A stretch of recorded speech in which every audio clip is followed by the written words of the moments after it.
esta cuarentena recordaremos las primeras entrevistas realizadas por Tamar a la inmigración armenia.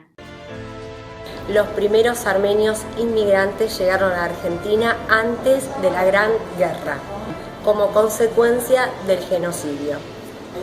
Gran parte de los armenios se asentó sobre la calle Acevedo, hoy actualmente Armenia, en el cual conviven con griegos, judíos, libaneses, sirios, como hoy en la actualidad. Y mis abuelos fueron los primeros inmigrantes que llegaron acá a la Argentina de Armenia y vinieron un poco buscando paz y tranquilidad porque escaparon de un genocidio que hubo a principios del siglo XX, 1915, en donde mataron casi la mitad de la población armenia, mataron 1,5 millones de armenios. Algunos tuvieron la suerte de sobrevivir y bueno, y se desparramaron por el mundo, y mis abuelos llegaron acá a la Argentina. Mis abuelos maternos fueron los primeros que llegaron en el año 26 mi abuelo, 29 mi abuela. Mi abuela re joven, vino a los 15 años sola desde Alepo, que fue el primer lugar donde se refugió después de que se escapó de las matanzas. Y de parte de mi papá, mis abuelos vinieron un poco más tarde, ya se habían refugiado en su momento en Grecia y se escaparon después de la Segunda Guerra Mundial.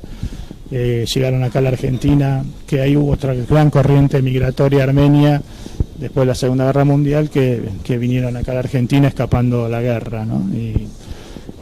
Pero la primera corriente migratoria son de fines del siglo XIX, o sea, de 1890, que fue cuando empezaron las persecuciones contra los armenios, en donde hubo grandes matanzas en algunas ciudades, hasta 1930, que eran los últimos que iban llegando de esta primera corriente migratoria, escapándose de esa masacre. Dentro de esos años, mis abuelos llegaron en esa época. Tengo el privilegio de que mi abuela, una de ellas todavía viva, que es una de las poquitas sobrevivientes que queda hoy en día del genocidio, que ella tiene 104 años.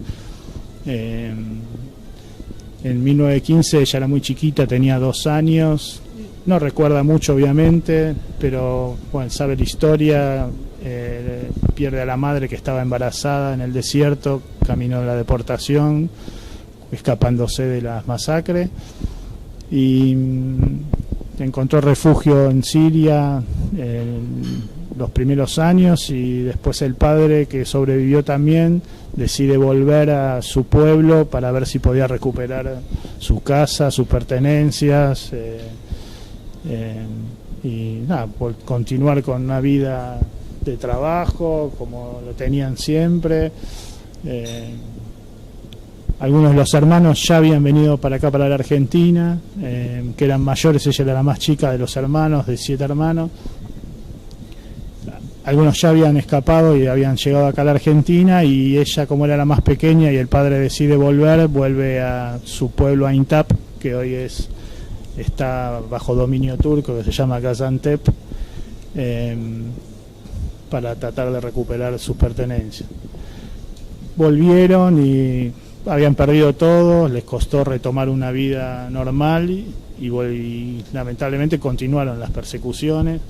En 1923 tienen que volver a huir, y ahí, que mi abuela ya tenía 10 años, recuerda mucho más esa parte de su historia, y recuerda caminando nuevamente por el desierto con el padre en carreta porque había sufrido una hemiplegia de la mala sangre que se había hecho, de no poder recuperar nada, con una madrastra ya con muchas dificultades.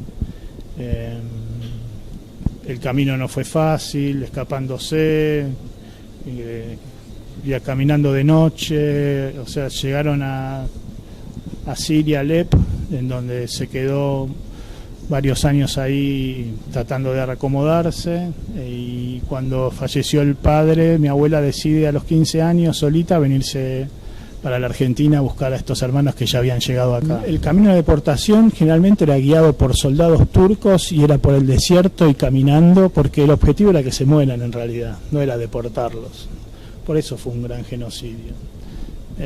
La idea de ellos no era el Estado turco en su momento, que planificó el genocidio, engañaba a la gente diciéndolos que los iban a reacomodar en otros lugares, en otras ciudades, y los hacían caminar días y días y días por el desierto hasta que morían, o los iban matando en el desierto en forma bárbara, o sea, cortándoles la cabeza, violando a las mujeres, matando criaturas, robándoles las pertenencias con los que llevaban puesto, que la riqueza, las pocos que tenían, para apoderarse de eso. Eso fue una constante en toda la región. O sea, en el caso de mi abuela estaba muy cerca de Siria, el pueblo de ella. Ellas en este camino del desierto, en un momento logran separarse de la caravana y se refugian en una casa que estaba cerca del camino, abandonada, y de esa forma no se llegaron a subir a un tren en donde los llevaban más al desierto todavía, digamos. O sea, mi abuelo no quiso subirse a ese tren porque no sé si por intuición o qué, o saber de que iban a la muerte, decide tomar otro camino, esconderse, y logra sobrevivir de esa forma. O sea, y terminan llegando después por sus medios a estas ciudades en Siria, que estaban muy cerca de la ciudad de origen de mis abuelos. Muchos mismos han escapado con ayuda de sus vecinos. O sea, nuestro reclamo y nuestro dolor no es contra el pueblo turco, porque muchos armenios se han salvado con ayuda de sus vecinos, los turcos. Muchos vecinos también aprovecharon la situación y se apoderaron de las casas de los armenios, obviamente. Pero nuestro reclamo es hacia el Estado, porque esto fue algo planificado y fue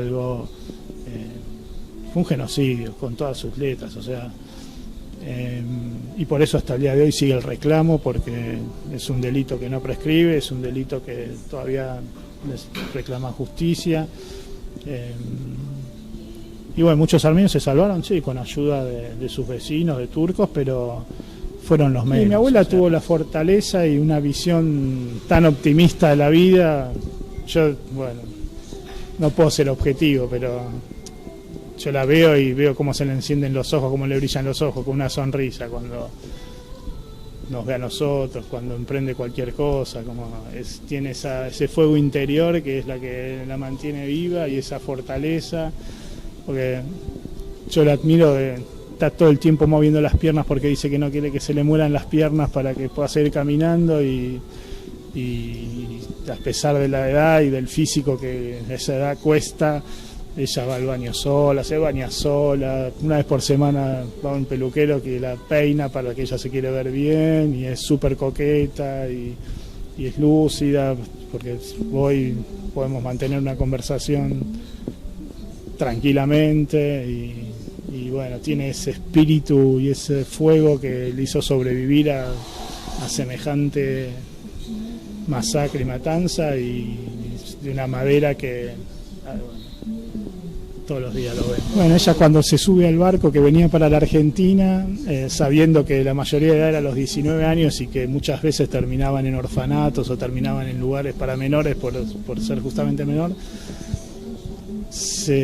cuando va a sacar los papeles, que obviamente cuando escapan pierden todo tipo de documentación, no tenían documentación, aparte por la época también, que no existía como ahora tanta documentación. Ella sale del barco desde Beirut, y ahí cuando hacen los papeles la visten, la pintan, la hacen aparentar de más edad a la que tenía, y a pesar de que tenía 15 años la anotan como de 19 años para cuando venga a la Argentina o viaje no tuviera inconvenientes por ser menor de edad. Hasta el día de hoy ella en el documento figura con esos 4 años de más, y muchas veces cuando va al médico y le ven la edad que figura ahora, que figura de 109 años, y le dice, ¿usted tiene 109 años? Y mi abuela dice, no, eso está re mal, yo tengo 104. Y la verdad que está, porque no aparenta la edad que tiene. Cuando llega acá, lo primero que hace es encontrarse con sus hermanos. Ella tenía una relación muy particular con uno de los hermanos que nunca se casó y vivió toda la vida con ella. empieza a refugiarse en la comunidad armenia, que ya estaba acá de alguna forma instalada. Vivían en casas, siempre en el barrio de Palermo, como en PH, conventillos, o sea, capaz que en una habitación vivían 2 familias, o sea, las casas chorizos, se acomodaban como podían, se ayudaban como podían. Y ella tenía un hermano que se había ido a Comodoro Rivadavia, que en el año 20 y pico no existía Comodoro Rivadavia, y como había llegado a la Argentina y vio que en un diario que decía Comodoro Rivadavia, un pueblo de oportunidades, uno de los hermanos se había ido a Comodoro Rivadavia cuando no había nada, y se quedó en Comodoro Rivadavia, y en una época ya también estuvo 6 meses ahí viviendo con él, escapándose de algún matrimonio forzado que le querían hacer. Y no, nada, o sea, estuvo rebuscándosela, digamos. Después conoció a mi abuelo, que él era sastre, y ella lo ayudaba con su trabajo, y siempre me cuenta una anécdota que le había echado el ojo a mi abuelo porque era muy trabajador acá en Canning, lo que es Scalabrini Ortiz. Era un lugar de paseos, de bares, que la gente estaba en la calle los fines de semana por la noche paseando y disfrutando, y mi abuelo estaba sobre Scalabrini Ortiz, al lado de la iglesia San Jorge, con su sastrería, con la cortina por la mitad, y adentro trabajando con luz, que eso le llamaba la atención a mi abuela, que estaban de alguna forma todos descansando y pasándola bien, y él seguía trabajando para salir adelante. Y uno de los hermanos, una vez que se manda a hacer un traje con mi abuelo, cuando mi abuelo trajo el traje para dárselo al hermano, mi abuelo ahí se conoce con mi abuelo, y bueno, a partir de ahí empezó una historia que continuó con 2 hijos, y con 5 nietos y 8 bisnietos. De mi abuelo materno, sí, ya había llegado también para el año 20, también escapándose desde otro pueblo, desde Guesaria, que hoy el nombre turco, bueno, no me acuerdo el nombre hoy de la ciudad, cómo se llama, pues sigue también bajo poder de Turquía, digamos, está dentro del Estado turco. También llega para esa misma época, también llega con 2 hermanos, también una vida, o sea, difícil, arrancando de cero, trabajando, toda su vida desastre. Él participó mucho en la colectividad armenia, estuvo encargado en el diario Armenia, que hasta el día de hoy sigue saliendo. Él era uno de los responsables en el diario y trabajó mucho por el diario y mucho por la comunidad también. Y